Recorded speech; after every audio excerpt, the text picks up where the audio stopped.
Hi, hello and welcome back to my channel, and if you're new here then hi, my name's Zoe, please subscribe, please join my little family that we have here on YouTube. I think there's about 150 of us at the moment. I also post videos on Mondays, Wednesdays, Saturdays and Sundays, and Saturdays and Sundays are primarily true crime videos.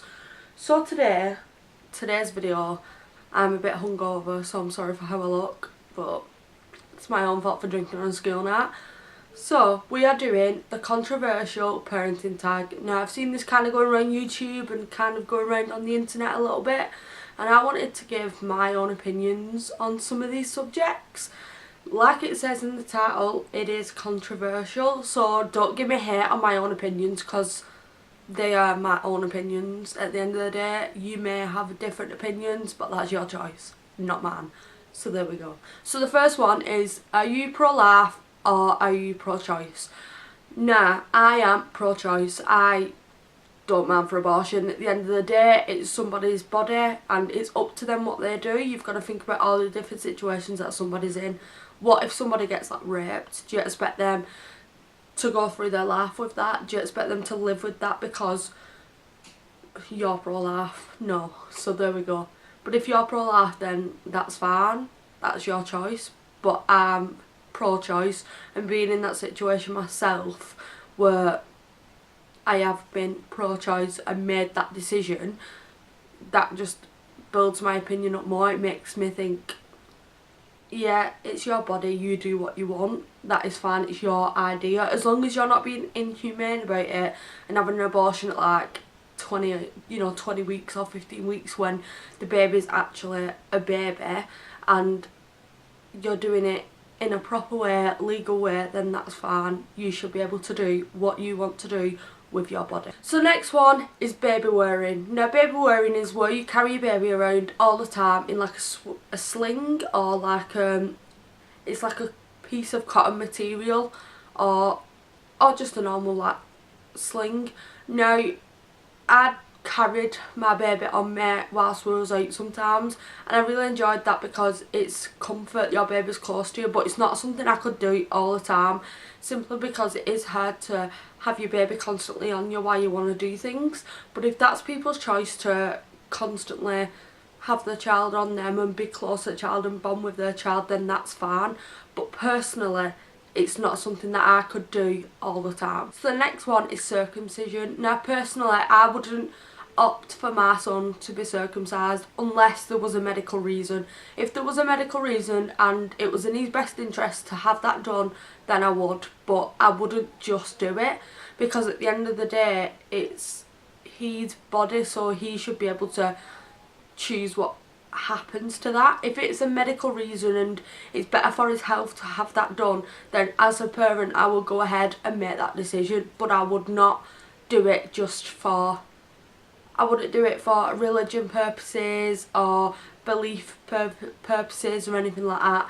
I'd only do it for medical reasons. So the next one is adoption. Now I personally don't know anybody who's put their child up for adoption, but in my opinion I think if that is the best choice for the child and you know that somebody else can give your child a better life than what you can, then yeah, go ahead and do it. And I also always think, like in the UK, if parents are abusive or use, the substance abuse and things like that, children will usually get taken away from the parents and put up for adoption or foster care. I always think if it's the best interest in the child and that keeps them safe and happy, then yes, I have nothing against adoption.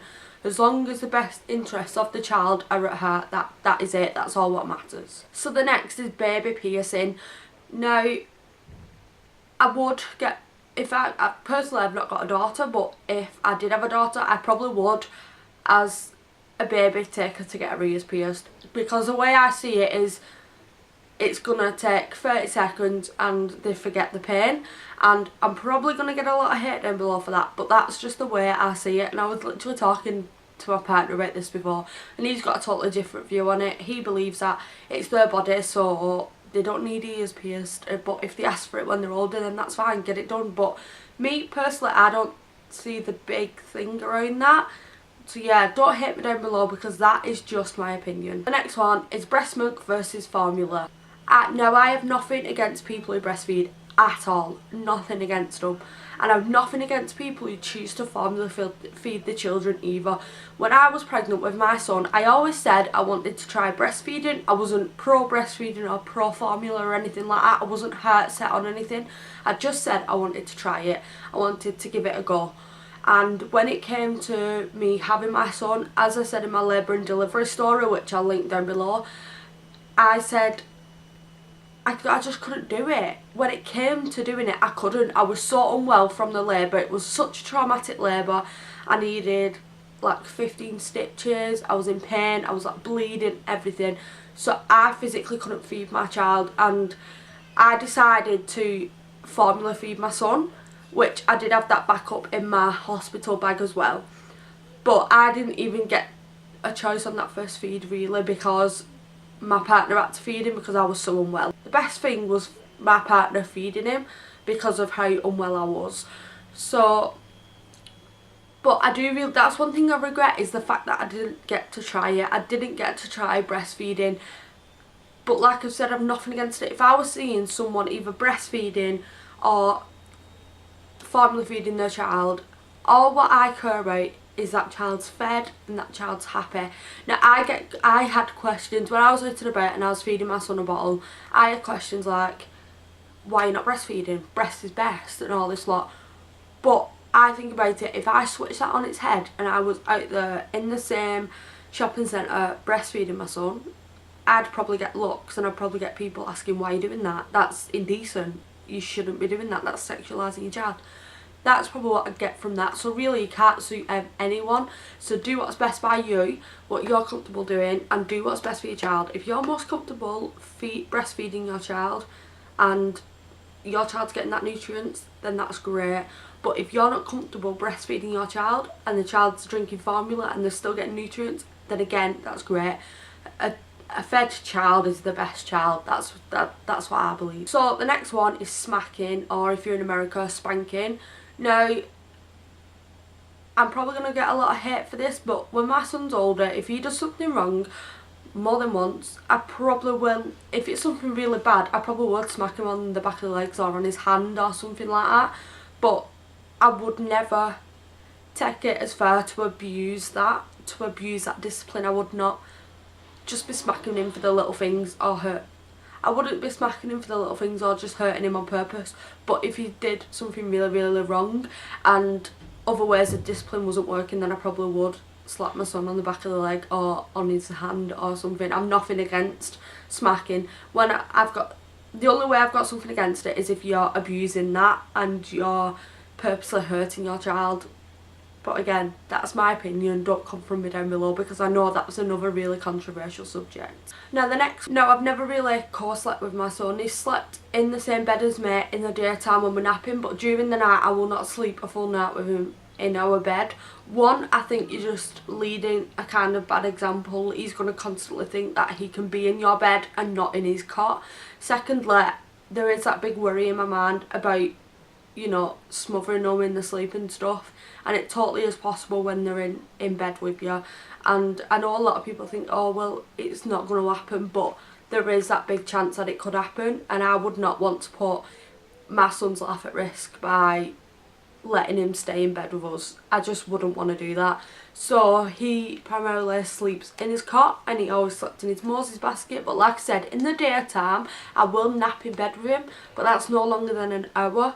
And when I'm napping with him, I'm not asleep as I would be at night time, so I know there isn't that possibility of rolling onto him. So I think it's a no to co-sleeping, just because it's a lot safer. So the next one is homeschooling versus like public schooling versus private school.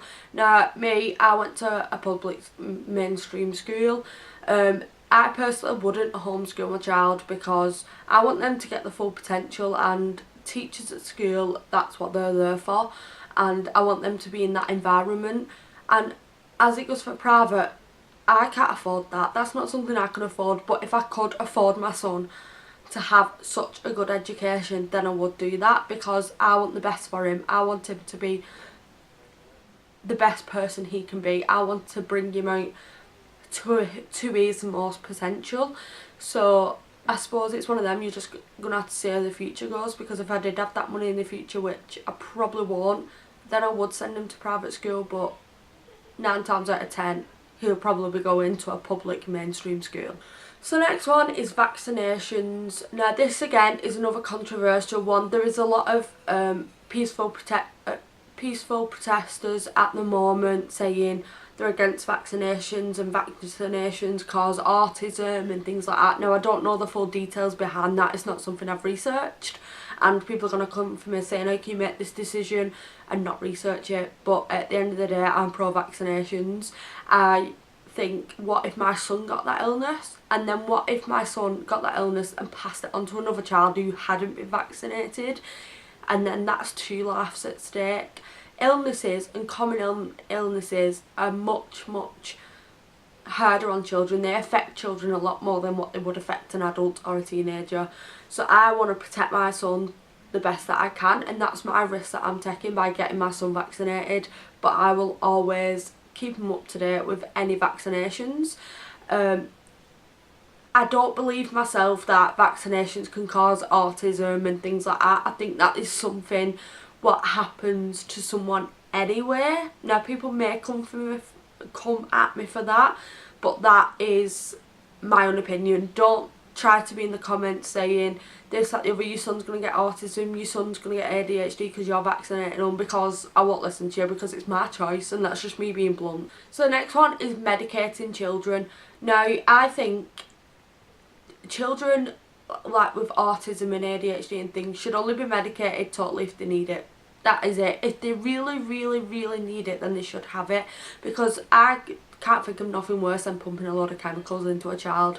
So if they 100% need it and you know it's in the best interest for your child, then that's fine. But if it was me in that situation when my son's older, I will only do it unless it's completely necessary. I will put off giving my child medication up until it's 100% necessary.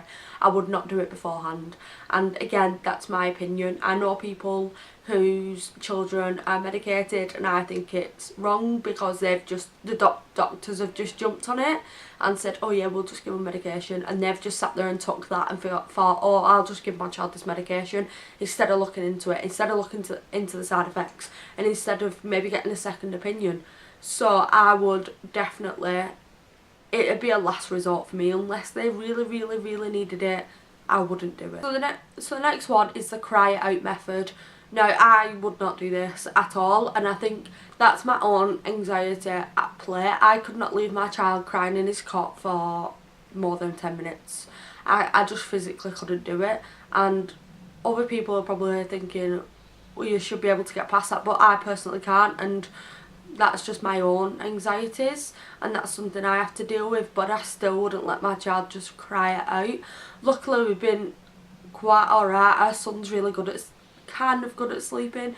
When he's poorly he's not so great, but if he was poorly then I wouldn't force him to cry it out. So I don't think that I would do the cry it out method. I don't think I'd bother with it, because I couldn't sit in another room and listen to my child cry in the next room crying for his mum. I just couldn't do that. And the last one is cloth versus disposable diapers or disposable nappies.